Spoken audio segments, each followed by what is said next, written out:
प्रियाणम नमो वज्रायाणम नमो लोये सौसाहुणम ओकारं बिंदु संयुक्तं नित्यं ध्यायन्ति योगिनः कामदं मोक्षदं चैव ओंकाराय नमो नमः।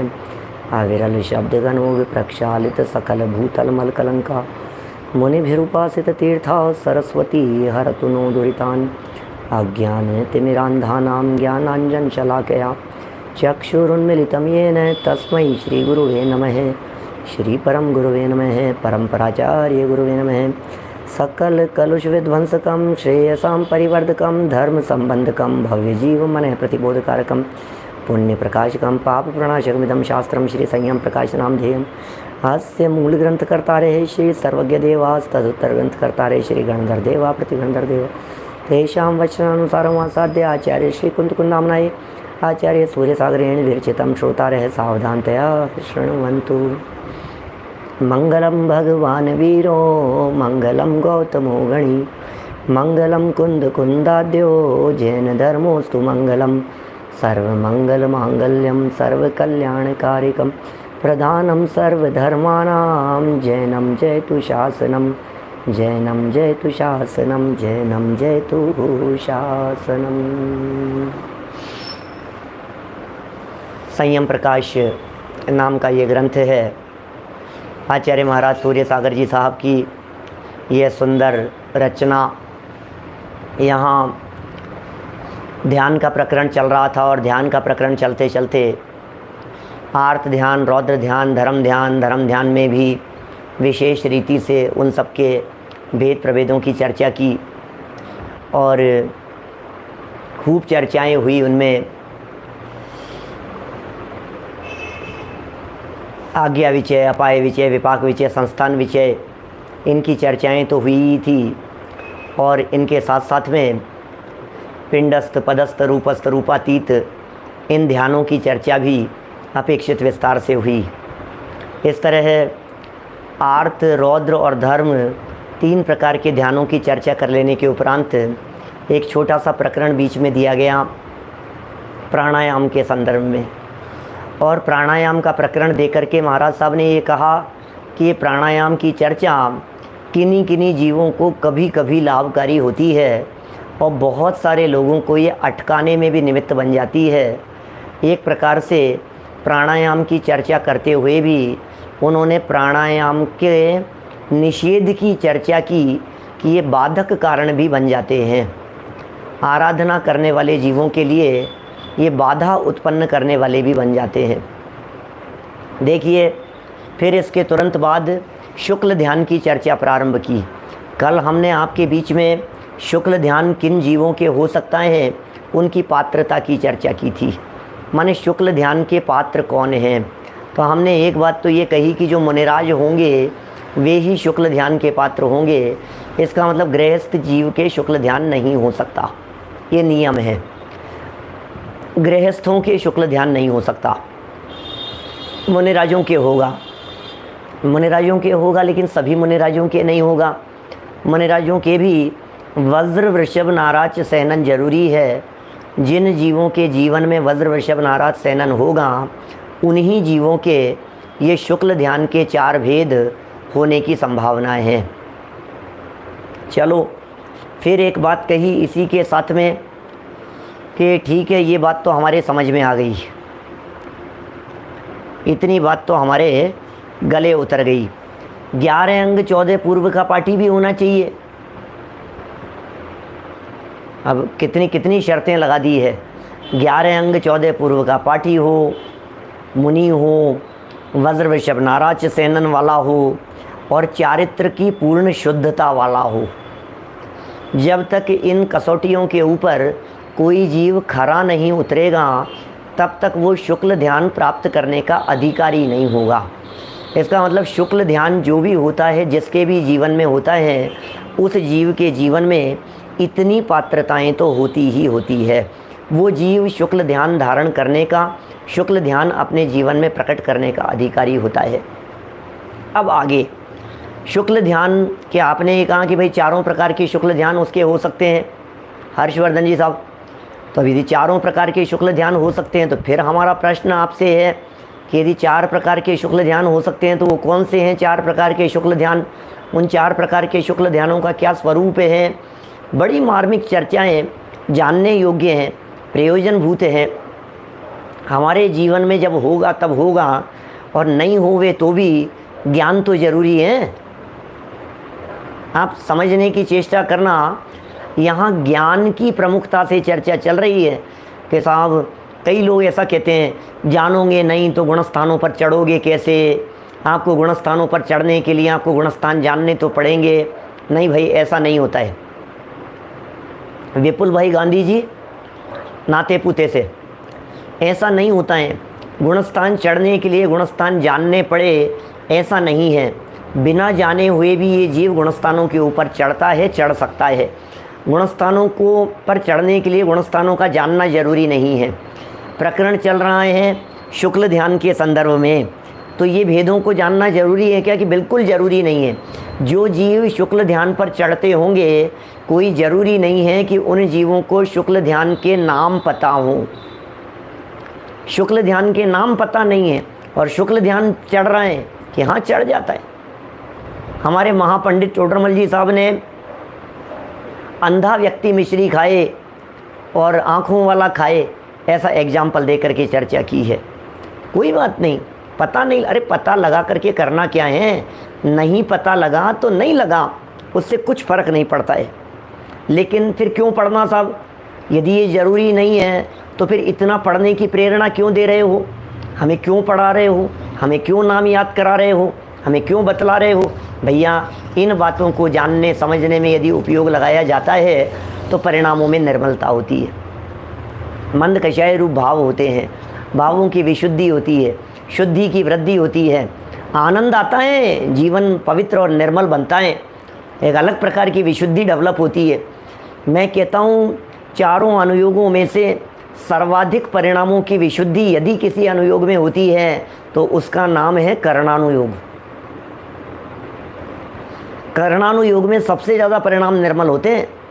करणानुयोग में भावों की शुद्धि सर्वाधिक होती है, सर्वाधिक भावों की शुद्धि होती है इस करणानुयोग से, ऐसा है। प्रथमानुयोग में उपयोग इधर उधर चले जाता है। चरणानुयोग के अंदर उपयोग न मालूम कहाँ जाएगा, क्रिया ही क्रिया रह गई। द्रव्यानुयोग में भी ज़्यादा मन नहीं लगता, लेकिन करणानुयोग में उपयोग की एकाग्रता ज़्यादा होती है। करणानुयोग में उपयोग की सूक्ष्मता विशेष होती है। जब उपयोग की सूक्ष्मता होती है तो विषय गहराई से समझ में भी आता है, मन भी लगता है, उपयोग बारीक हो जाता है, कंसंट्रेशन बना रहता है। तो ये करणानुयोग के प्रकरण हैं। 4 प्रकार के शुक्ल ध्यानों की यहाँ बात बतला रहे हैं भाई आतम जबलपुर से। 4 प्रकार के शुक्ल ध्यान की बात बतला रहे हैं, जरा सुनो क्या कहते हैं। सबसे पहले तो नाम याद करो। शुक्ल ध्यान के 4 भेद। पहले नंबर का शुक्ल ध्यान, क्या नाम है इसका? पृथकत्व वितर्क विचार। पृथकत्व वितर्क विचार। दूसरे प्रकार का शुक्ल ध्यान क्या नाम है? एकत्व वितर्क विचार। फिर सूक्ष्म क्रिया प्रतिपाती, अप्रतिपाती, और विपरीत क्रिया निवृत्ति। 4 हो गए। नाम भी कठिन है? नहीं, कठिन नहीं है नाम। अरे कठिन तो हमारी डिक्शनरी में कुछ नहीं है। सही बात तो ये, हार्ड तो कुछ है ही नहीं, सब सरल है। पृथकत्व वितर्क विचार, एकत्व वितर्क विचार। एकत्व और पृथकत्व ऐसा नहीं, पहले पृथकत्व, सेकंड नंबर पर एकत्व। काला साहब, प्रमोद जी काला साहब। पृथकत्व वितर्क विचार, फिर एकत्व वितर्क विचार, फिर सूक्ष्म क्रिया प्रतिपाती, और फिर विपरीत क्रिया निवृत्ति। ये 4 नाम हैं। 2-3 बार बोलोगे तो याद हो जाएंगे। पृथकत्व वितर्क विचार, पृथकत्व वितर्क विचार, पृथकत्व वितर्क विचार, पृथकत्व वितर्क विचार। याद हो गया? पृथकत्व वितर्क विचार 3 शब्दों से मिलकर के बनाए पहला भेद, पृथकत्व वितर्क विचार। दूसरा है अब एकत्व, वहाँ पृथकत्व वितर्क विचार था, ये एकत्व हो गया। एकत्व वितर्क विचार, पहला पृथकत्व था, दूसरा एकत्व है। पृथकत्व वितर्क विचार, एकत्व वितर्क विचार। फिर सूक्ष्म क्रिया, सूक्ष्म क्रिया प्रतिपाती। और चौथे नंबर पर विपरीत क्रिया, विपरीत क्रिया से निर्वृत्ति, विपरीत क्रिया निवृत्ति, विपरीत क्रिया निवृत्ति। ऐसा प्रदीप पाटनी जी साहब देखिए, थोड़ा सा पढ़ते हैं। इनमें प्रथम दो भेद, स्टार्टिंग वाले दो भेद, क्या क्या नाम स्टार्टिंग वाले दो का? स्टार्टिंग वाले दो के नाम बतलाओ। पृथकत्व वितर्क विचार और एकत्व वितर्क विचार। समझने का प्रकरण है भाई, समझने का प्रकरण है। जटिल समझ करके उपयोग को इधर उधर मत भ्रमाना। समझेंगे, देखिए समझ का आनंद कुछ अलग प्रकार का होता है। जैसी समझ होती है ना, समझ होते ही आनंद की धारा दौड़ती है, समझ होते ही मज़ा आता है। तो यहाँ समझ का धर्म है। पृथकत्व वितर्क विचार और एकत्व वितर्क विचार, ये प्रथम के दो। इनमें प्रथम दो भेद अर्थात पृथकत्व वितर्क और एकत्व वितर्क, ये तो छद्मस्थ अर्थात 12वें गुणस्थानवर्ती प्राणियों के पाए जाते हैं। और अंत के दो भेद रागादि से रहित केवल ज्ञानियों के ही पाए जाते हैं। अब देखो चलो, अब क्या हुआ? 4 में से 2 छद्मस्थ के हैं और 2 केवल ज्ञानियों के हैं। चलो इतना भी क्लियर हो गया। सन्मति जी 4 थे, कौन से शुक्ल ध्यान के 4 भेद थे? सबके ही 4 हैं। शुक्ल ध्यान के 4 भेद थे। इनमें 2 जो शुक्ल ध्यान के भेद हैं ये तो छद्मस्थ के होते हैं, और जो 2 बाद वाले शुक्ल ध्यान हैं ये केवलियों के होते हैं। क्या छद्मस्थ क्या होता है भाई साहब? छद्मस्थ क्या होता है? देखो भाई, मैं एक बात कहना चाहता हूँ, अभी मैंने समझाया नहीं, और समझाने से पहले ही डिफ़िकल्ट समझेंगे तो इसका मतलब ये आप खुद ही समझना चाहते हो, फिर हमारी ज़रूरत ही नहीं है। आप डिफ़िकल्ट शब्द को तो निकालिए, यहाँ से ब्रेन से निकालिए और इधर साइड में रखिए। डिफ़िकल्ट कुछ नहीं है। उपयोग एकाग्र, जब आप मेरे साथ स्वाध्याय कर रहे हैं बैठ करके, तो फिर आपको कोई डिफ़िकल्टी नहीं होगी। 4 हैं, अभी भी नाम हो जाएंगे, कल तक कर लेना नाम, आज चिंता मत करो, कल तक इन नामों को याद कर लेना। आज जितना समझा रहा हूँ उतना समझिए। 4 हैं, इतना तो पता हो गया कि हाँ साहब इतना तो पता हो गया, 4 हैं ये तो हो गया। 4 में से 2 छद्मस्थ के हैं, 2 केवल ज्ञानियों के हैं। क्या 4 में से 2 छद्मस्थों के हैं, 2 भगवान के हैं, 2 मुनिराजों के हैं, 2 परमात्मा के हैं, 2 अरहंतों के हैं, 2 मुनिराजों के हैं। दिक्कत, छद्मस्थ किसे कहते हैं? छद्म शब्द का अर्थ होता है आवरण। छद्मस्थों के होते हैं ये 2। छद्म माने कहते हैं छद्म वेश में आया कोई व्यक्ति, किसी व्यक्ति के बारे में चर्चा, अरे भाई साहब छद्म वेश में आया था, इसका मतलब छिप करके आया था, वेश बदल करके आया था, पहचानने में नहीं आ रहा था। क्या बोलो? अभी ये पारस वारी है जी साहब, अभी हमने कुछ बतलाया ही नहीं। अभी 6, 7, 8 कुछ चर्चा मत करो, आप चिंता मत करो, विकल्प मत करो, कुछ भी अपनी उपयोग मत लगाना। खुद की तरफ से अक्ल नहीं लगाना किसी को भी।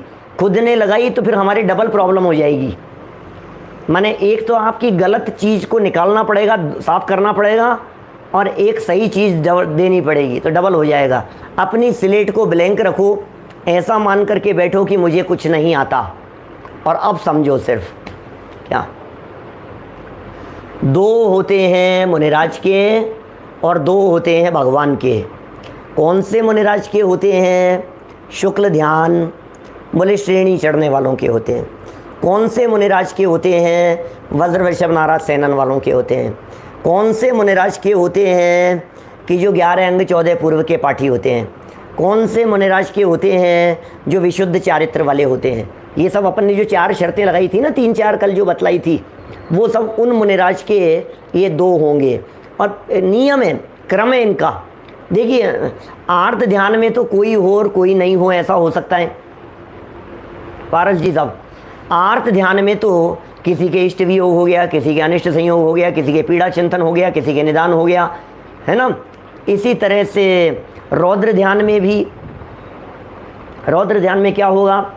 रौद्र ध्यान के अंदर कहाँ हिंसानंदी, मृषानंदी, क्या हिंसानंदी, मृषानंदी, चौर्यानंदी, परिग्रहानंदी, जैसे विषयानंदी भी कहा। अब किसी के कोई भी हो सकता है, कोई क्रम नहीं है। लेकिन इसी तरह से धर्म ध्यान में, धर्म ध्यान के 4 भेदों में लगाओ तो क्रम है क्या?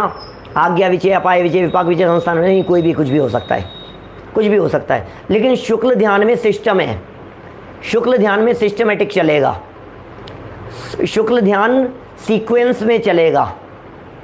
क्या शुक्ल ध्यान जब होगा तो पहला भेद जहाँ होगा उसके बाद दूसरा होगा, दूसरा होगा उसके बाद में तीसरा होगा। क्या नरेश जी लोहाड़िया साहब, फिर तीसरे के बाद में चौथा होगा। मतलब शुक्ल ध्यान में ये 4 स्टेप क्रॉस करके ही जीव सिद्ध बनता है। क्या आर्त ध्यान में ये 4 क्रम जरूरी नहीं है, रौद्र ध्यान में जरूरी नहीं है, धर्म ध्यान में जरूरी नहीं है, लेकिन शुक्ल ध्यान में ये 4 स्टेप नियम से जरूरी ही होते हैं। ये शुक्ल ध्यान की विशेषता है। अब जब क्रम से होते हैं तो 2 भागों में बांट दो भाई, पहले तो मुनि अवस्था में होंगे फिर अरंत बन जाएंगे। तो जब मुनि अवस्था के अंदर थे तो शुरू के 2 थे, और जब अरंत हो गए तो फिर बाद वाले 2 हो गए। तो अभी कह रहे हैं इतनी बात हो गई, इतना ही पढ़ा है अभी अपन ने। छद्मस्त अर्थात 12वें गुणस्थानवर्ती प्राणी के पाए जाते हैं। ये तो छद्मस्त अर्थात 12वें गुणस्थानवर्ती प्राणी के पाए जाते हैं, माने 12वें गुणस्थान तक के जीवों के पहले 2 भेद हुए, पृथकत्व और एकत्व, ये दोनों। अब इसके बाद अंत के 2 भेद रागादिक से रहित केवल ज्ञानियों के ही पाए जाते हैं। बाद वाले 2 भेद वो सिर्फ केवल ज्ञानियों के ही पाए जाएंगे, रागादि से रहित वालों के पाए जाएंगे, है ना। अभी ध्यान देना, जब हमने आपसे ये कहा कि मुनिराज के ही होते हैं, उसका अर्थ ऐसा नहीं समझना कि 6ठे 7वें गुणस्थानवर्ती मुनिराज के होते हैं। क्योंकि जैसे मुनि कहते हैं ना, मुनि कहते ही हमारे दिमाग में 6ठा 7वां गुणस्थान आता है। मुनि माने 6ठा 7वां, मुनि माने 6ठा 7वां, मुनिराज माने 6ठे 7वें गुणस्थानवर्ती। नहीं नहीं नहीं नहीं नहीं, 7वें गुणस्थान तक तो हमने धर्म ध्यान कहा था, 4थे से 7वें तक। जब धर्म ध्यान होता है तो शुक्ल ध्यान नहीं होता। भाई इतना तो नियम है कि आर्त ध्यान होगा उस समय रौद्र ध्यान नहीं होगा, आर्त रौद्र ध्यान होंगे उस समय धर्म ध्यान नहीं होगा, धर्म ध्यान जिस समय होगा उस समय शुक्ल ध्यान नहीं होगा, शुक्ल ध्यान होगा उस समय पहले के 3 ध्यान नहीं होंगे। इतना तो नक्की है। एक समय में एक ही ध्यान होता है एक जीव के, समझ में आ रही है क्या बात? एक समय में एक जीव के एक ही प्रकार का ध्यान होता है, आर्त या रौद्र। नहीं साहब इसका रौद्र ध्यान चल रहा है तो आर्त ध्यान नहीं चल सकता है, आर्त ध्यान होगा तो रौद्र ध्यान नहीं चल सकता है। ये दोनों होंगे तो धर्म ध्यान कैसे होगा? अब कोई जीव धर्म ध्यान में है, इसका मतलब आर्त ध्यान रौद्र ध्यान नहीं है उसके। अच्छा, अब जो शुक्ल ध्यान वाला जीव है उसके नियम से ये तीनों नहीं होंगे। अब चलो गुणस्थानों की परिपाटी में बात करें जरा थोड़ी सी आपसे। तो आर्त ध्यान कौन से गुणस्थान से कौन से गुणस्थान तक पाया जाता है? आर्त ध्यान तो कहाँ आर्त ध्यान पहले गुणस्थान से लेकर 6ठे गुणस्थान तक पाया जाता है। आर्त ध्यान कभी होगा कभी नहीं होगा, ऐसा चलेगा। पहले गुणस्थान से लेकर 6ठे गुणस्थान तक आर्त ध्यान पाया जाता है। रौद्र ध्यान कहाँ होता है? क्या रौद्र ध्यान कहाँ पाया जाएगा? बोले रौद्र ध्यान पहले गुणस्थान से 5वें गुणस्थान तक पाया जाता है। तो पहले से 5वें गुणस्थान तक के जीवों में, अभी देखो इसका अलग से चार्ट भी बना सकते हो आप, नई स्टाइल में भी बना सकते हो, ग्राफ जैसी स्टाइल में बना सकते हो, कई तरह के सिस्टम बन सकते हैं अभी इसमें। पहले से 6ठे तक आर्त ध्यान, पहले से 5वें तक रौद्र ध्यान, और चौथे से सातवें तक धर्म ध्यान। सुनना निर्मल चंद जी साहब बाबू जी, धर्म ध्यान चौथे से सातवें गुणस्थान तक।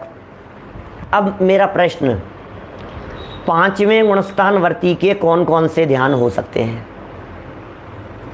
बोलो। तो पंचम गुणस्थान वर्ती के आर्त ध्यान हो सकता है, ये हो सकता है। पंचम गुणस्थान वर्ती के रौद्र ध्यान, बोले वो भी हो सकता है। पंचम गुणस्थान वर्ती के धर्म ध्यान, बोले वो भी हो सकता है। पंचम गुणस्थान वर्ती के कितने ध्यान हो सकते हैं? अभी गुणस्थानों के सिस्टम से चलो। पहले गुणस्थान में कितने ध्यान हो सकते हैं? बोले आर्त और रौद्र। दूसरे तीसरे गुणस्थान में कौन से ध्यान हो सकते हैं? आर्त और रौद्र। चौथे गुणस्थान में कौन सा ध्यान हो सकता है? आर्त, रौद्र और धर्म। चौथे गुणस्थान में, चौथे गुणस्थान में कौन सा ध्यान होगा? आर्त ध्यान भी होगा, रौद्र ध्यान भी होगा और धर्म ध्यान भी होगा। पांचवें गुणस्थान में कौन कौन से ध्यान हो सकते हैं? पांचवें गुणस्थान में बोले आर्त ध्यान भी हो सकता है, रौद्र ध्यान भी हो सकता है और धर्म ध्यान भी हो सकता है। पांचवें गुणस्थान में क्या? अब छठे गुणस्थान में आओ। अब छठे गुणस्थान में क्या होगा? लगाओ बुद्धि लगाओ छठे गुणस्थान में फटाफट। छठे गुणस्थान में आर्त ध्यान है क्या? कि हाँ हो सकता है। छठे गुणस्थान में आर्त ध्यान हो सकता है। तो छठे गुणस्थान में रौद्र ध्यान, बोले ये नहीं हो सकता। और धर्म ध्यान, बोले ये हो सकता है।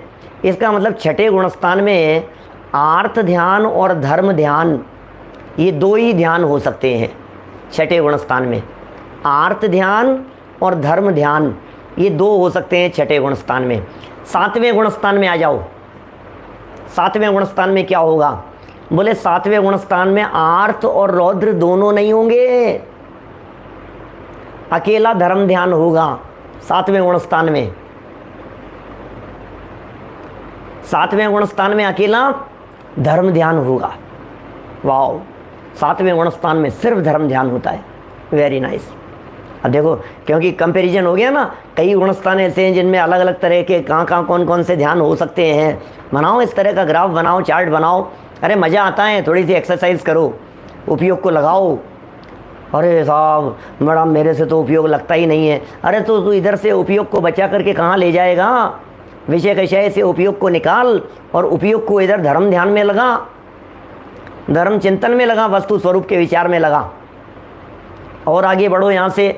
अब सातवें गुणस्थान के बाद आठवें गुणस्थान में बोले आर्त रौद्र तो पहले ही जा चुके थे, सातवें में धर्म बचा था। अब आठवें गुणस्थान में धर्म भी चला गया। क्या क्या कह रहे हैं? आठवें गुणस्थान में क्या होगा? बोले धर्म ध्यान भी नहीं रहा। अब यहाँ से शुरुआत होती है शुक्ल ध्यान की। इसका मतलब शुक्ल ध्यान परम पवित्र ध्यान है। शुक्ल ध्यान में निर्मलता अपनी चरम सीमा पर होती है। अरे उस ध्यान का नाम ही शुक्ल है। क्या? कौन से चौथे ध्यान का नाम क्या है? बोले शुक्ल ध्यान। शुक्ल माने सफ़ेदी, शुक्ल माने वाइटनेस, शुक्ल माने बिल्कुल क्लीन, नीट एंड क्लीन, बिल्कुल साफ सुथरा। ऐसा ध्यान कौन सा है? बोले शुक्ल ध्यान। क्या बोलो, ख्याल में आ गई बात? अब ये कहाँ से कहाँ तक होगा शुक्ल ध्यान? बोले ये शुक्ल ध्यान होगा आठवें गुणस्थान से लेकर सारे 14वें गुणस्थान तक ये शुक्ल ध्यान होगा। आठवें गुणस्थान से 14वें गुणस्थान तक शुक्ल ध्यान होगा। अब उसमें मुनिराजों के कौन कौन से गुणस्थान हैं? बोले 8वां 9वां 10वां 11वां 12वां। 12वें गुणस्थान तक तो मुनि है। 13वें गुणस्थान में अरंत हो जाते हैं, अपन जानते हैं। इतना मोटा मोटा तो अपन जानते ही है ना, अजय सोगानी जी साहब। 13वां गुणस्थान अरहंतों का है। 14वां गुणस्थान ये भी अरहंतों का है। और 15वां गुणस्थान बोले होता ही नहीं है। तो फिर सिद्ध भगवान का क्या होगा? बोले गुणस्थानों से पार, सब गुणस्थानातीत होते हैं। क्या? इसका मतलब 8वें से लेकर के 14वें गुणस्थान तक का हमें अब शुक्ल ध्यान में करना है बंटवारा। ठीक है? 8वें 9वें 10वें 11वें 12वें 13वें 14वें इनमें से शुक्ल ध्यान का बंटवारा करना है। अब हमने ये कहा कि शुक्ल ध्यान के 2 भेद मुनिराजों के होते हैं और 2 भेद अरहंतों के होते हैं। तो बताओ अरहंतों के गुणस्थान कौन से होते हैं कि 13वां 14वां? क्या अरहंतों के कौन से गुणस्थान होते हैं? 13वां और 14वां, ये अरहंतों के गुणस्थान होते हैं। जहाँ 13वां 14वां अरहंतों का है। तो इसका मतलब शुक्ल ध्यान के जो बाद वाले 2 भेद हैं वो 13वें 14वें गुणस्थान में होंगे। इसका मतलब जो पहले वाले जो भेद बच गए हैं शुरू के 2 जो मुनिराजों के लिए कहे गए हैं, ये 8वें गुणस्थान से 12वें गुणस्थान तक पाए जाते हैं। उपशम शपक दोनों गुण श्रेणियों में होगा। 8वें गुणस्थान से 8वें 9वें 10वें 11वें 12वें गुणस्थान में ये 2 भेद पाए जाएंगे। 13वें 14वें गुणस्थान के अंदर ये 2 भेद पाए जाएंगे। बोलो, अब क्लियर हो गई बात? माने ये जो वाक्य अपन ने पढ़ाए हैं कि 4 भेद हैं शुक्ल ध्यान के, और 4 भेदों में से शुरू के 2 भेद 8वें से 12वें तक और बाद के 2 भेद अरहंतों के केवलियों के होते हैं। सुशील जी सेठी साहब, देखिए मैं उन लोगों से ज़रूर कुछ कहना चाहता हूँ जो लोग देरी से आते हैं ना प्रवचन में। अब वो राइट टाइम अपन 8 बजे शुरू हो जाता है, लिंक आ जाती है, आप उपस्थित हो जाएं, आकर के बैठ जाएं भारतीय समय के अनुसार। तो फिर आप बराबर टाइम से बैठेंगे ना तो फिर शुरू से पूरा विषय समझ में आएगा। अभी सोचो, आप कल्पना कीजिए इस समय कोई व्यक्ति प्रवचन सभा में आकर के बैठे, अब उसे क्या समझ में आएगा शुक्ल ध्यान के बारे में? बोले अब तो गई भैंस पानी में, अब कहाँ समझ में, कुछ पता नहीं, समझ में नहीं आ रहा, जाने क्या चल रहा है, ऐसा हो जाएगा। जो देर से आए उनसे विनम्र निवेदन, वापस इस प्रवचन को जो देर से आए हैं वो शुरू से सुनना, नोट्स बनाना। अरे मज़ा आएगा, मज़ा इतना आसान हो जाएगा कि आप कल्पना नहीं कर सकते हो, इतना आसान है सब कुछ। गणित का काम नहीं है, गणित का काम नहीं है, उपयोग की एकाग्रता का काम है। गणित नहीं पढ़े लिखे लोग भी जब नोट गिन लेते हैं, जैसे नोट गिनने में होता है ना मज़ा आता है। कोई अनपढ़ व्यक्ति है, अनपढ़ व्यक्ति नोटों का हिसाब बराबर रख लेता है कि नहीं? फिर हिसाब सब रख लेगा, वो पढ़ा लिखा नहीं हो, आपके लिखे हुए को नहीं पढ़ सकता है, लेकिन हाथ से सब वो बराबर हिसाब, पैसे का लेन देन सब हिसाब बराबर कर लेता है वो। तो इसी तरह से कह रहे हैं आपको गणित आती हो या नहीं आती हो, ये सब बातें आपको बराबर समझ में आ जाएगी। चलिए, ज्ञानार्णव अध्याय 2 श्लोक नंबर 12 है, प्रकरण 446 नंबर पेज पर आगे बढ़ाते हैं। इन्हीं चारों को समझाते हैं, थोड़ा थोड़ा सा समझाते हैं, चारों के स्वरूप को समझाते हैं। नरेश जी भाई साहब नागपुर वाले, ज़रा देखना क्या लिखते हैं। त्रयेत्रियोगिनामाद्यं द्वितीयं त्वेक योगिनां तृतीयं तनुयोगानां स्यात्तुरीयमयोगिनां। समझ में आ गया क्या? ख्याल में आया क्या? 4 प्रकार के शुक्ल ध्यान में पहला किसके होगा, दूसरा किसके होगा, तीसरा किसके होगा और चौथा किसके होगा। अभी इसकी बारीकियों में भी जाकर के समझाएंगे। पहला किसके होगा, दूसरा किसके होगा, इनकी बारीकियों में भी जाकर के समझाएंगे। देखना, 4 प्रकार के शुक्ल ध्यान में प्रथम पृथकत्व वितर्क विचार, ये जो पृथकत्व वितर्क विचार मन वचन और काय, इन तीनों योग वाले मुनियों के होता है, क्योंकि इसमें योग पलटते रहते हैं। क्या कहा? इसमें योग पलटते रहते हैं। मन वचन काय तीनों के होगा, जिनके मन वचन, मन योग है, वचन योग है, काय योग है, ऐसे तीनों योग जिनके पाए जाते हैं, उन तीनों योग वालों के ये शुक्ल ध्यान होता है। पहला वेद, नाम क्या है जरा सुनना। क्या नाम क्या है? अरे मैं नाम से अर्थ निकालता हूँ, अभी देखो आप, नाम से समझ में आएगा आपको। पृथकत्व माने अलग अलग, पृथकत्व माने अलग अलग, वितर्क और विचार, वितर्क है श्रुतम, ऐसा सूत्र दिया है। श्रुत को वितर्क कहते हैं, और विचार, विचारोर्थ व्यंजन योग संक्रांति, व्यंजन योग संक्रांति को विचार कहते हैं। अर्थ व्यंजन और योग संक्रांति को विचार कहते हैं। राजकुमार जी अजमेरा साहब, कॉपी पेन साथ में रखें, समझ में आएगा। 3 शब्द कहें, देखो बड़ा मज़ेदार है। क्या लिख रहे हैं? पृथकत्व वितर्क विचार। पृथकत्व वितर्क विचार, इस शुक्ल ध्यान में क्या होता है? ये शुक्ल ध्यान के काल में जो ध्यान करने वाला व्यक्ति होता है उसकी क्या पोजीशन होती है? पृथकत्व वितर्क विचार वाले की। बोले पृथकत्व, अलग अलग, अलग अलग क्या?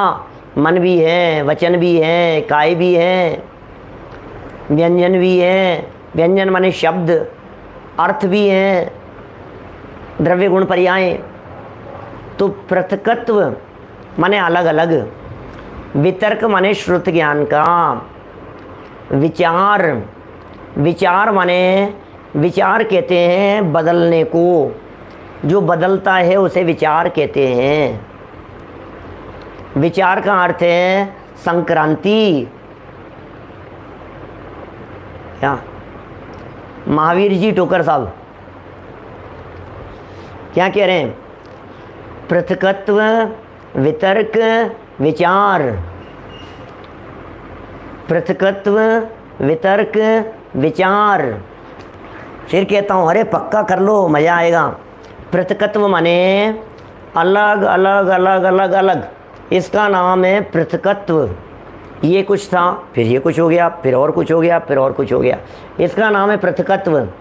वितर्क माने तत्वार सूत्र का सूत्र है, वितर्क है श्रुतम, सारा काम श्रुत ज्ञान में हो रहा है। फिर विचार क्या चीज़ है? विचार क्या चीज़ है? बोले विचार उसे कहते हैं विचारोर्थ, विचारो अर्थ व्यंजन योग संक्रांति है। माने विचार किसे कहते हैं? मन से वचन में चला गया, वचन से काय में चला गया, काय से उपयोग वचन में चला गया, मन वचन काय में जो उपयोग लगा, मन वचन काय से जो उपयोग था वो उपयोग शब्दों में चला गया, शब्दों से उपयोग वस्तु में चला गया। ये इसको कहते हैं संक्रांति। दीपेश जी, इसे कहते हैं संक्रांति। बदल रहा है उपयोग में, ऑटोमेटिक बदल रहा है, विकल्प नहीं है, विकल्प नहीं है। क्या विकल्प नहीं है? ख्याल में आ रही है क्या? कोई विचार विचार एक ही बात है, मात्राएं आगे पीछे करने के अंदर आप कंफ्यूज नहीं होवे बिल्कुल भी। पृथकत्व वितर्क विचार, पृथकत्व वितर्क विचार माने अलग अलग जगह पर उपयोग के बदलते हुए जब संक्रांति होती है, ये बदलता रहता है, मन वचन काय तीनों योग होते हैं, तो उसे पहला शुक्ल ध्यान वाला जीव कहते हैं। ये पहले वाला शुक्ल ध्यान वाला जीव है, फर्स्ट नंबर वाला जीव शुक्ल ध्यान वाला। हो गया क्लियर? दूसरे की तरफ बढ़ें अपन। इसमें क्या है? द्वितीय वाले में अभी देखो, चूंकि अब गुणस्थान बढ़ेंगे आगे, अभी सब आएगी चर्चा। अभी जब गुणस्थान बढ़ेंगे तो अभी जो 3 में उपयोग था ना मन वचन का, तीनों योगों वाले के जो था, अब बोले 3 में से कोई भी एक योग में रह गया, बस 2 योग छूट गए और एक ही योग रह गया। ये दूसरा शुक्ल ध्यान है, एकत्व वितर्क, बस एक में ही रह गया। श्रुत ज्ञान एक ही के साथ में लगा रह गया। विचार क्या माने एक ही चीज़ के अंदर जब विचार रह गया, उपयोग रह गया, तो एकत्व वितर्क विचार किसी एक योग से ही होता है।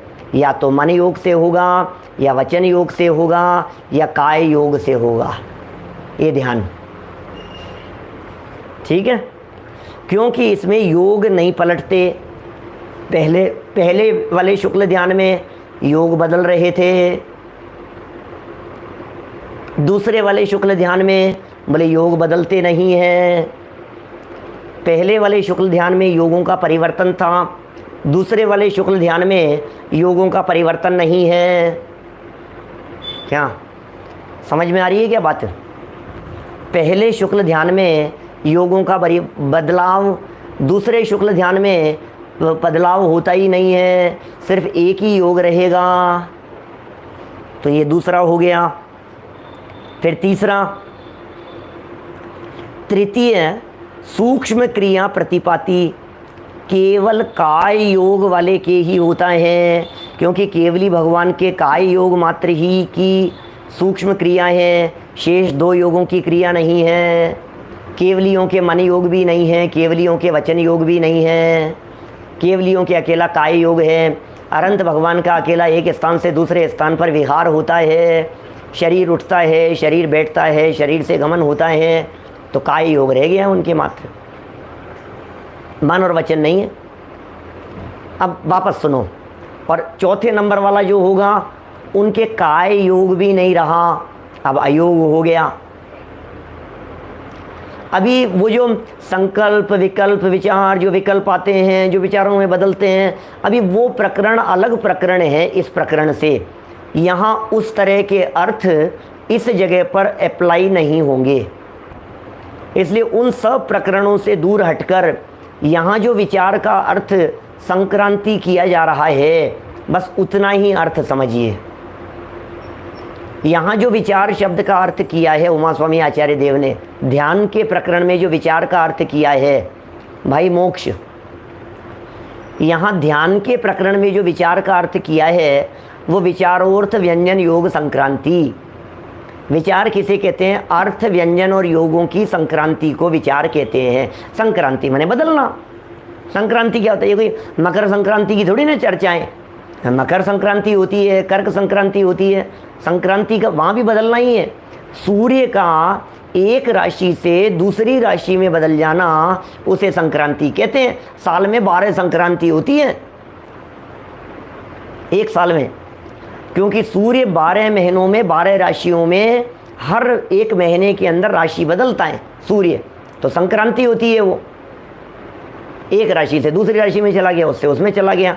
तो ऐसे ही जो विचार किसे कहा कि अर्थ व्यंजन योग, बस विचारोर्थ व्यंजन योग संक्रांति। मन वचन काय के अंदर इधर उधर बदल रहे हैं, अब ये ऑटोमेटिक हो रहा है, उपयोग नहीं जा रहा है उसमें उलझ नहीं रहा है।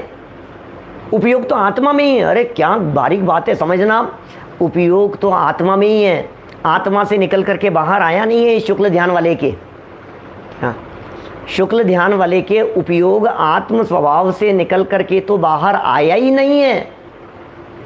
आत्मा में उपयोग रहने के बावजूद भी अब जो अंदर में ऑटोमेटिक उपयोग का जो विषय बन रहा है, द्रव्य गुण पर्याय विषय बन रहे हैं। द्रव्य से द्रव्यांतर, गुण से गुणांतर, पर्याय से पर्याय, द्रव्य से पर्याय पर, पर्याय से गुण पर, गुण से पर्याय पर, ये जो बदल रहा है ऑटोमेटिक ही बदल रहा है चिंतन के काल में, सूक्ष्म चिंतन के काल में। बस यही संक्रांति है। तो अब वापस सुनो, अब बड़ा गजब चारों की बात बतलाता हूँ, जरा ध्यान दीजिएगा। यद्यपि पढ़े नहीं है, अभी अपने तीसरे तक ही पढ़ा है ना। चौथा भी पढ़ लेता हूँ, चलो फिर कर लेंगे बात। वापस देखो, तीसरा और चौथा पढ़ने के बाद में फिर चारों का बतलाता हूँ कंपैरिजन, फिर पॉलिशिंग होगी इसके ऊपर। जब तक फाइनल पॉलिशिंग नहीं हो तब तक तो कम ही समझ में आएगा, और जब पूरा समझा करके फाइनल पॉलिशिंग कर दी जाए तब आप देखो कि अब कितना समझ में आया, फिर निर्णय करो कि अब हमारे समझ में आया या नहीं आया। पहले मत सोचना कभी भी बीच में, क्योंकि बीच में नहीं आता है समझ में, धीरे धीरे समझ में आता है। समझ में आते आते ही समझ में आता है। तीसरा भेद, तृतीय सूक्ष्म क्रिया प्रतिपाती केवल काय योग वाले के ही होता है, सिर्फ काय योग वालों के होगा। अनंत भगवान के अकेला काय योगी है। फिर क्योंकि केवली भगवान के काय योग मात्र की ही सूक्ष्म क्रिया बची है शरीर की, है ना, सिर्फ सूक्ष्म क्रिया बची हुई है वहाँ पर अरहंत भगवान के। शेष 2 योगों की क्रिया ही नहीं है। मन और वचन की क्रिया मुनिराजों मतलब अरहंत भगवान के जीवन में होती नहीं है, इसलिए अरहंत भगवान के मन और वचन योग नहीं कहा है, क्रिया नहीं है मन और वचन की। ध्यान संबंधी प्रकरण है, बाकी तो फिर उनके यदि योगों की दृष्टि से बात करोगे तो फिर उनके सत्य योग कहेंगे उनके, है ना, और ऐसे फिर वो योगों की चर्चा करने में फिर वो बतलाएंगे। अभी यहाँ कह रहे हैं अकेला काय योग है। चौथा, चतुर्थ, विपरीत क्रिया निवृत्ति, माने शरीर की जो भी हलन चलन उठना बैठना जो क्रियाएं हैं ये सब विपरीत क्रियाएं। ये कोई क्रियाएं अच्छी थोड़ी नहीं है कोई, इन क्रियाओं को विपरीत क्रिया कहते हैं। ये क्रियाएं अच्छी नहीं होती है, शरीर की जो क्रियाएं होती है विपरीत क्रिया है ये। विपरीत क्रिया बोले निवृत्ति, इन सब से निवृत्ति हो गई, क्रिया से निवृत्ति हो गई। इसका मतलब अब अयोगी हो गए। मन वचन काय तीनों प्रकार के योगों की चंचलता का निरोध हो गया, योग चांचल्य हुआ अवरुद्ध। बस चौथा चल रहा है, क्योंकि अयोग केवली के योगों की क्रिया का सर्वथा अभाव है। अब वो अयोग केवली हो गए हैं, योगों की सारी क्रियाओं का उनके अयोग केवली के अभाव हो गया है। ठीक है, कुछ कठिन तो नहीं है बात। अब और सुनिए जरा, अब जरा एक बार चारों के ऊपर थोड़ी पॉलिशिंग कर देते हैं अपन। चारों शुक्ल ध्यान के भेद किस किस के पाए जाते हैं और उनमें क्या क्या होता है, बराबर। पहले प्रकार का शुक्ल ध्यान, जितेंद्र जी भाई साहब मलकापुर वाले, देखो पहले प्रकार का शुक्ल ध्यान किन के होता है? 8वें गुणस्थान से 11वें गुणस्थान तक के जीवों के होता है। और योगों की क्या पोजीशन होती है? बोले तीनों प्रकार के योग चलते हैं उनके 8 से 11वें के बीच में, उपशम श्रेणी वाले के चलता है। तीनों प्रकार के योगों की स्थिति चलेगी, मन वचन काय तीनों होंगे। अब दूसरे प्रकार का शुक्ल ध्यान, पहले में तीनों थे, दूसरे में इन तीनों में से कोई भी एक, क्या ऐसे लगाओ, ऐसे 3 लगाएं तो ये 3, बोले तीनों हो सकते हैं। दूसरे प्रकार का शुक्ल ध्यान, उसमें अकेला एक ही होगा। पहले वाले में इन तीनों में बदलता रहता है, दूसरे वाले में बदलने की बात ही नहीं रही। इसलिए वास्तव में वो विचार नहीं है, एकत्व वितर्क अविचार होना चाहिए। एकत्व वितर्क अविचार, विचार के अंदर तो संक्रांति है, विचार और व्यंजन योग संक्रांति। अब यहाँ विचार ही नहीं है, तो ये एक रह गया, एक योग वालों के हो गया दूसरा शुक्ल ध्यान। अब एक कौन सा हो सकता है? बोले मन योग भी हो सकता है, वचन भी हो सकता है, काय योग भी हो सकता है। बोले तीनों योगों में से कोई एक योग रह गया, ये दूसरा शुक्ल ध्यान हो गया। अब इसके आगे चलें और आगे बढ़ो। तीसरे शुक्ल ध्यान में एक में जो तीनों में से कोई भी था ना, ये अकेला काय योग ही रह गया, शरीर वाला ही। देखो मैंने अलग अलग शेप दिए हैं, अपने बुद्धि बल से बनाने की चेष्टा कर रहा हूँ। ये तीन ऐसी आड़ी लाइन लगाई है, इसका मतलब तीनों में से कोई भी हो सकता है। फिर एक खड़ी लगा दी कि बोले कोई भी एक होगा, और फिर उसके बाद में शरीर आकृति बना दी कि अकेला काय योग ही होगा तीसरे में। ठीक है, अब चौथे नंबर पर क्या होगा? बोले चौथे नंबर पर ये जो तीसरे में जो काय योग बचा था ना, अब ये चौथे नंबर में अयोग हो गया। चौथे शुक्ल ध्यान अयोगियों के होगा, योग भी चला गया, शून्य बना दो आगे। 4 अलग अलग साइन हो गए, सिंबल हो गए तीनों के। ये कौन सा शुक्ल ध्यान है? बोले पृथकत्व वितर्क। ये कौन सा शुक्ल ध्यान है? बोले एकत्व वितर्क। ये कौन सा शुक्ल ध्यान है? ऐसे शेप बना दो, खड़ा हुआ व्यक्ति, झुका हुआ शरीर की चेष्टा, उठना बैठना चलना गमन करना आदि। ये तीसरे प्रकार का। ये कौन सा हो गया? अकेला काय योग वाला, माने अकेले काय योग वाला तीसरे प्रकार का शुक्ल ध्यान है। और चौथे शुक्ल ध्यान में बोले और सब चला गया, सब खत्म हो गया, कुछ नहीं बचा, मन वचन काय कुछ नहीं, सब अयोगी हो गए वो वहाँ। तो स्टेप बाय स्टेप बढ़ते चले गए ना। पहले तीनों योगों के अंदर उलझुल झूल रहा था, उलझन चल रही थी तीनों प्रकार के योगों में। तो तीनों प्रकार के योगों में चल रही थी उलझन। बोले अब तीनों प्रकार की उलझन में से सिमट करके आ गया, सिर्फ एक ही में आ गया। क्या? नंद किशोर जी भाई साहब काटोल वाले, तीनों में से सिमट करके किसी एक में आ गया। बोले अब कौन से में आया? तीनों में से। बोले किसी भी एक में, कम से कम 3 में से सिमट करके एक में तो आया। क्या? ठीक है, बोले एक में आ गया था, लेकिन अब उसको एक को आगे बदलते हुए तीसरे शुक्ल ध्यान के काल में अकेले काय योग तक ले जाना है, तो और सूक्ष्म चला गया, अकेले एक ही योग हो गया। अभी एक योग मतलब काय योग तक आ गया, मन और वचन निपट चुके हैं, यहाँ तक मन और वचन निपट गए, अब अकेला एक रह गया, काय योग रह गया एक में भी।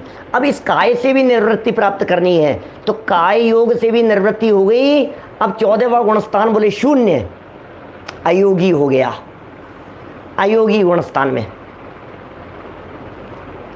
क्लियर हो गए चारों प्रकार के शुक्ल ध्यान, बहुत अच्छे से समझ में आ गए, शब्दों के भेद भी समझ में आ गए। अब जरा शब्दों के भेद देख लो, जरा वापस शब्दों के अर्थ देख लो, शब्दों के अर्थ से चारों प्रकार के भेदों को जानने का प्रयत्न करो। क्या है जरा, पहले का नाम क्या था? पृथकत्व वितर्क विचार। अब तो सब लिख रहे हैं, सबके समझ में आ गया, अच्छे से समझ में आ गया, सबके समझ में आ गया, क्लियर हो गई बात सब। अब कहाँ बतलाओ, अब जो कठिन कह रहे थे वो बतलाओ, अब क्या हाल है। वापस फाइनल फिनिशिंग चारों प्रकार के भेदों की जरा देखिए। देखो वापस सुनो, पृथकत्व वितर्क विचार पहला है ना। अब अपने को लग रहा है द्रव्य गुण पर्याय पर विचार बदलते होंगे, हाँ बदलते हैं, बिल्कुल बदलते हैं। द्रव्य गुण पर्याय में विचार बदलते हैं उनके, लेकिन विचार बदलते हुए भी उपयोग का जुड़ान त्रिकाली ध्रुव ज्ञायक भगवान आत्मा से छूटता नहीं है, ये समझ लेना। माने भले ही उपयोग में सूक्ष्म रीति से द्रव्य गुण पर्याय में उपयोग जा रहा हो, बदल रहा हो अंदर, लेकिन उसके बावजूद भी ज्ञायक भगवान आत्मा के साथ में, इस आत्म तत्व के साथ में जो जुड़ान है वो जुड़ान टूटता नहीं, और उपयोग मतलब ज्ञान का गेय बदलता है, ऐसा समझिए। और थोड़ा अच्छे से समझो, ज्ञान का विषय ऑटोमेटिक बदलता रहता है, बस एक समय में एक ही जगह पर रहता है, लेकिन ज्ञान का गेय बदल रहा है अपने आप। उपयोग माने तल्लीनता, लीनता स्वभाव के साथ में है। राजकुमार जी अजमेरा साहब, लीनता ज्ञायक भगवान आत्मा के साथ में है, और उपयोग में मतलब ज्ञान का विषय, ज्ञान का जो गेय है वो गेय बदलते जा रहे हैं। बदलते हुए गेयों में भी नहीं बदलने वाले ज्ञायक तत्व के ऊपर दृष्टि है, नहीं बदलने वाले आत्मा के ऊपर दृष्टि है, उसके साथ में जुड़ान है, उसके साथ में अभेद है, उसके साथ में तन्मय है, आत्मा के साथ में तन्मयता है, और ज्ञान में अपने आप ही द्रव्य गुण क्या चल रहा है वो खुद भी पकड़ में नहीं आता है। इसलिए पता है उसको क्या कहते हैं? उसको कहते हैं विकल्प नहीं है उनके, विकल्पातीत कहते हैं, उसे निर्विकल्प कहते हैं। विकल्प और निर्विकल्प के कई तरह से अर्थ किए हैं, तो अभी उन्हें कहते हैं निर्विकल्प हो गए भाई साहब, निर्विकल्प हो गए साहब, क्या हाँ निर्विकल्प कह देते हैं उन्हें। तो सब चल तो रहे हैं कि नहीं नहीं क्या चल रहे हैं, कुछ नहीं चल रहे हैं ये क्या। सुदर्शन जी दोड़ल साहब हिंगोली वाले, वापस आओ, 3 में बदल रहा था, ठीक है, शब्दों के अर्थ देख रहे थे। पृथकत्व माने 3, ये पृथकत्व हो गए, पृथक पृथक पृथक 3 अलग अलग हैं ये। पृथकत्व, वितर्क, श्रुत ज्ञान, श्रुत ज्ञान में ये 3, और विचार माने ये इनमें बदल रही ये पृथकत्व वितर्क विचार हो गया, ये पृथकत्व वितर्क विचार हो गया, यहाँ से बदल गया, पृथकत्व वितर्क विचार खत्म हो गई खेल। अब इन 3 में से अब बोले कोई भी पकड़ लो एक, कोई भी एक पकड़ लिया, तो अब 2 नहीं चलेंगे, सिर्फ एक ही चलेगा। जैसे मान लो मन वचन काय है, तो अकेला मन ले लिया, तो अकेला मन ले लिया, वचन काय नहीं, अकेले मन में लगा है, तो मन में लगे लगे क्या कह रहे हैं? एकत्व माने एक, वितर्क माने श्रुत ज्ञान एक में ही, और अविचार माने संक्रांति नहीं होगी, एक में संक्रांति थोड़ी ना होगी, एक ही में लगा है बस उपयोग। ये दूसरा भेद हो गया। अब तीसरे भेद का नाम क्या है? सूक्ष्म क्रिया, सूक्ष्म क्रिया प्रतिपाती, सूक्ष्म क्रिया मात्र रह गई है, किसकी? शरीर मात्र की। इन 3 में से भी अभी तो मन वचन काय तीनों थे, फिर तीनों में से कोई एक रह गया था, फिर एक में भी अकेला काय योग रह गया। अब इसमें सूक्ष्म क्रिया रह गई। और ये जो सूक्ष्म क्रिया थी ये 13वें गुणस्थान में अरहंतों की, 13वें गुणस्थान में जो अरहंतों की जो ये दशा थी, अब इस दशा में ही कह रहे हैं जी ये दशा भी विपरीत थी, स्वभाव से विपरीत थी, स्वभाव से विरुद्ध थी, स्वभाव के साथ में तालमेल नहीं रखने वाली थी ये दशा। क्या स्वभाव के साथ में तालमेल नहीं रखती थी, इसलिए अभी चौथे ध्यान की जरूरत है। आघातीय कर्मों की सर्वकर्म प्रकृतियों से निवृत्ति प्राप्त करने के लिए उसका नाम क्या है, उस चौथे नंबर का नाम ध्यान है, उसका नाम है विपरीत क्रिया निवृत्ति। विपरीत क्रिया जो देह की हो रही थी बोले उससे भी निवृत्ति मिल गई, विपरीत क्रिया निवृत्ति। ये इस तरह का ये चौथा ध्यान का भेद है।